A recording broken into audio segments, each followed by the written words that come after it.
ஜெரோமே, வசனம் நல்லா சொல்லியிருக்க. Very good. கர்த்தாவே எந்த போராட்டங்களும் எந்த சத்துருக்களும் அந்த குடும்பத்தை அணுகாதவாறு பண்ணுங்க. உள்ள கால் வரைக்கும் நீ கர்த்தாவே ஒரு ரத்தத்தாலை கழுவி குத்திக்கிறீங்க சுவாமி.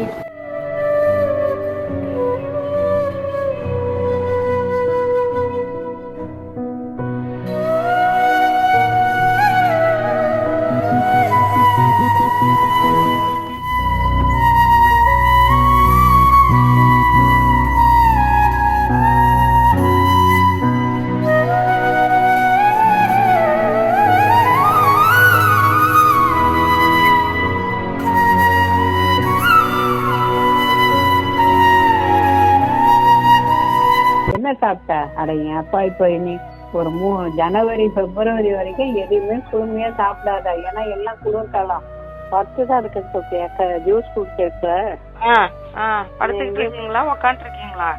இல்ல சோப்பியா, பத்துதான் இருக்கேன். எங்கேயோ போயிட்டு லேட் ஆகும் கொஞ்சம் அப்படின்னா அதான் என் பையில தான் தூக்கிட்டு போயிருக்கேன். தூக்கிட்டு போறான், எங்க போறான்னு தெரியல. உட்கார முடியலையா? உட்காந்துருக்க முடியலையா? பலவீனமா இருக்கு சோப்பியா. ஜெபம் பண்ணுங்க. என்ன இந்த கெவில் ஃபேன் எல்லாம் விட்டுட்டு போயிடுவேனா அப்படின்னு.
மரித்து போன நம்முடைய பெரிய கமலரிசியம்மா இவருடைய ஆத்மாவை சர்வ கடவுள் மிகுந்த தமிழ் சேர்த்து சித்தமானபடியினால் எல்லாவற்றும் தமக்கு கீழ்ப்படுத்தக்க நம்முடைய வல்லமையான செயலின்படியே நம்முடைய அற்பமான உடலை நம்முடைய மகிமையான உடலுக்கு ஒப்பாக மறுவப்படுத்துகிற நம்முடைய கர்த்தராகிய இயேசு மூலமாய் நிலைவாழ்வடைய உயிர்த்தெழுதல் உண்டாகும் என்று நாம் உறுதியாய் நம்பி நாம் இவருடைய உடலை மண்ணுக்கு மண்ணாகவும் சாம்பலுக்கு சாம்பலாகவும் புழுதிக்கு புழுதியாகவும் ஒப்புக் கொடுக்கிறோம். ஆமென்.